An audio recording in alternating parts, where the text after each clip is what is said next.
Hello class 10th के वीर जवानों। और आपकी डेट शीट तो आ ही चुकी है। तो होपफुली आप सब लोग तैयार हैं इस डेट शीट के लिए। लेकिन आज हम इस वीडियो में बात करेंगे कि हमें किस तरह से अपने बोर्ड्स की पढ़ाई को अब प्लान करना है, क्योंकि आपके बोर्ड शुरू हो रहे हैं 16 फरवरी से और आज डेट है 12 जनवरी। तो कुल मिला के मोटा मोटा देखा जाए तो सिर्फ 30 दिन बचते हैं, आपके पास 30 डेज बचते हैं। और होपफुली आप लोगों ने पढ़ाई कर ली होगी। अब ये मौका है कि किस तरह से हम अपने रिवीजन को प्लान करें, या किस तरह से हम कौन से क्वेश्चंस को पढ़ के जाएं जिनके आने के ज्यादा चांसेस हैं। देखिए बेटा, मेहनत तो एक गधा भी करता है, मेहनत एक घोड़ा भी करता है। लेकिन आपको पता होगा कि गधा गधा ही होता है और घोड़ा तो घोड़ा होता है भाई। तो गधे बनना है या घोड़े बनना है, इसके लिए आपको मेहनत जो होनी चाहिए आपकी, वो एक सही डायरेक्शन में होनी चाहिए। तो अगर हम अपनी डेट शीट, पहली बात तो ये, तो जो ये वीडियो है ये सिर्फ उन बच्चों के लिए है जिन्होंने Hindi, maths, computer science, English और सोशल साइंस लिया है। ये संस्कृत भी सब्जेक्ट है, होम साइंस भी है, उसका मैं एक अलग वीडियो बना दूंगा। पर मोटा मोटा जो मुझे जहां तक नॉलेज है कि यही सब्जेक्ट्स मोस्टली बच्चों के होते हैं। तो बेटा देखो, 16 तारीख को पेपर है हिंदी, और फिर मिलते हैं तुम्हें 17, 18, 19, 20, मतलब 4 दिन मिलते हैं मैथ्स और कंप्यूटर्स के लिए। उसके बाद मिलते हैं 22, 23, 24, 25, 26, 5 दिन के अराउंड मिलता है साइंस में। ठीक। अच्छा, फिर ये दो सब्जेक्ट जो आते हैं ये एक एक दिन के गैप पे हैं।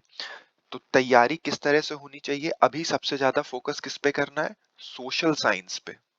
क्यों? क्योंकि गैप बहुत कम है बेटा, बहुत कम गैप है। 1 तारीख को पेपर देके आओगे, थके हारे होगे, पेपर सही भी हो खराब भी हो उसकी टेंशन रहेगी, तो मेन तुम पढ़ाई 2 तारीख को ही करोगे सोशल साइंस की।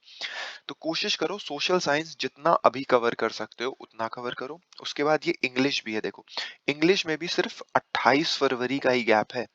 28 फरवरी, लीप ईयर तो चल नहीं रहा है। तो इंग्लिश भी अभी से पढ़ो।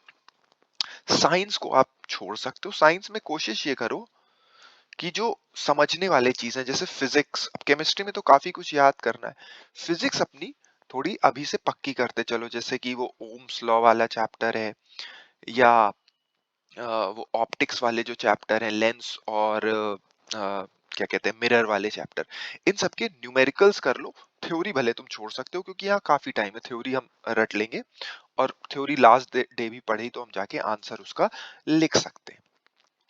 अब जो सबसे बड़ा सरप्राइज मिलता है आपको, वो मिलता है मैथ्स और कंप्यूटर साथ में रखना। क्यों साथ में रखा गया, इसके पीछे क्या लॉजिक है?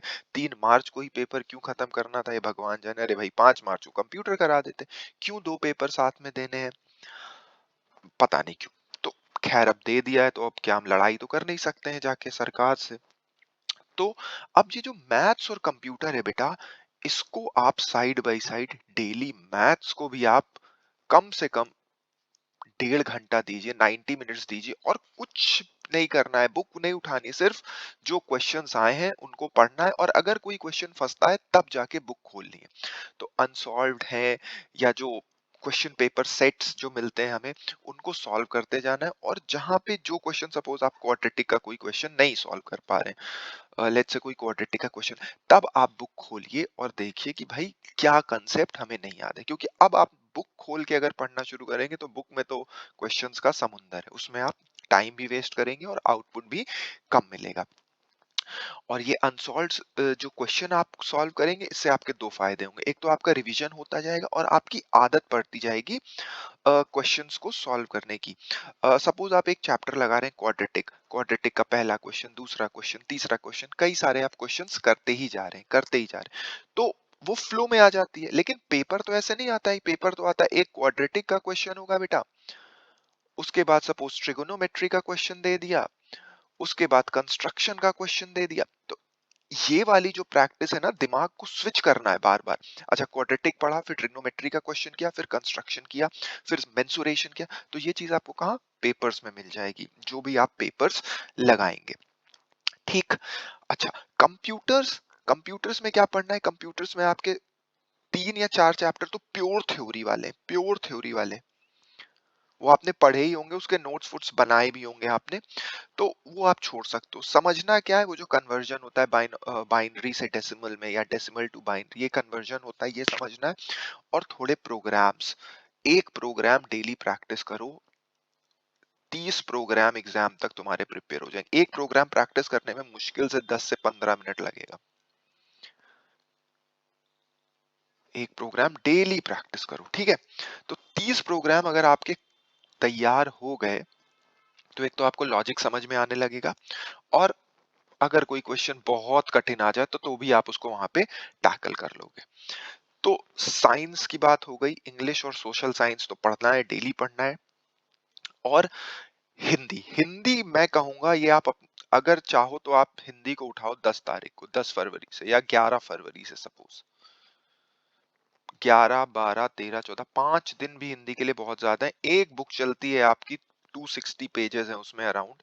अगर आप आखिरी 5 दिन में डेली 50 पेज भी पढ़ लो, एकदम जान लगा देना, 50 पेज कुछ नहीं होते हैं, आराम से हो जाएगा, सारी तैयारी हो जाएगी। हिंदी को अभी आप छोड़ सकते हो, या अपने हिसाब से आप अपनी स्पीड पे के हिसाब से इसके लिए टाइम लास्ट में निकालना, क्योंकि अभी पढ़ोगे और फिर से बाद में तो पढ़ोगे, ऐसा तो होगा नहीं कि 13, 14, 15 फरवरी को आप लोग मैथ्स और कंप्यूटर्स पढ़ोगे तो हिंदी, भाई बोर्ड्स देना, हिंदी का डर तो रहेगा ही कि 16 को पेपर है।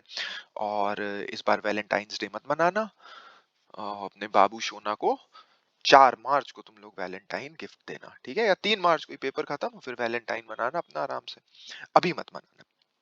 तो देखो, अब क्या करना है, ये मैं समझाता हूं आपको, कि अब डेली कम से कम 8 से 10 घंटे निकालो यार पढ़ने के लिए, 8 to 10 आवर्स। अभी आज क्या तारीख है, 12 जनवरी से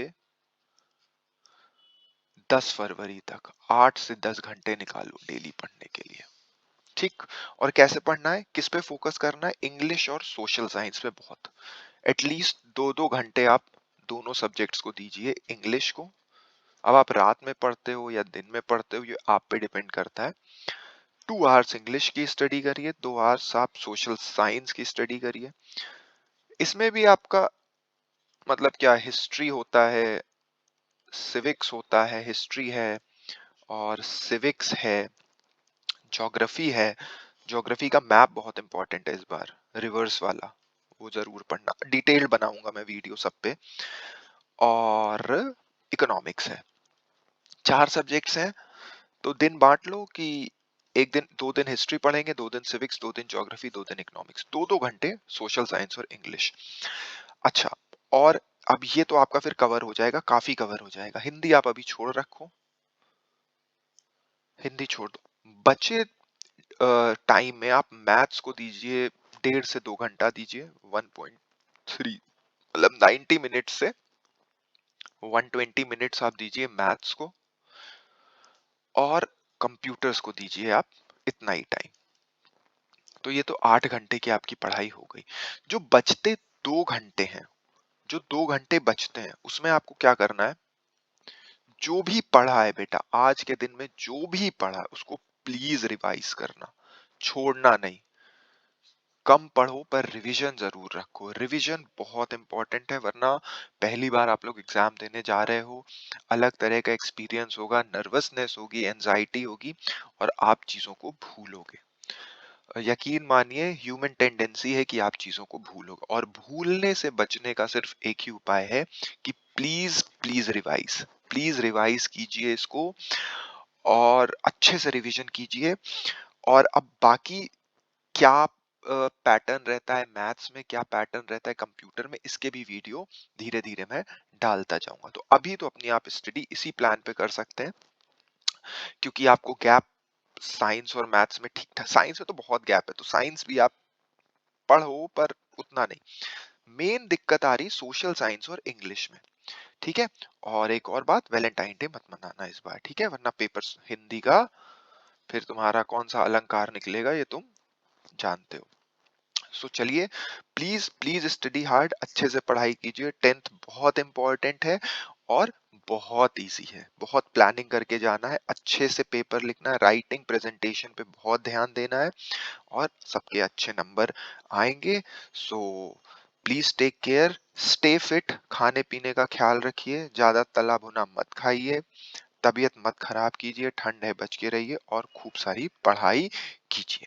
सो thank you so much, take care, bye bye.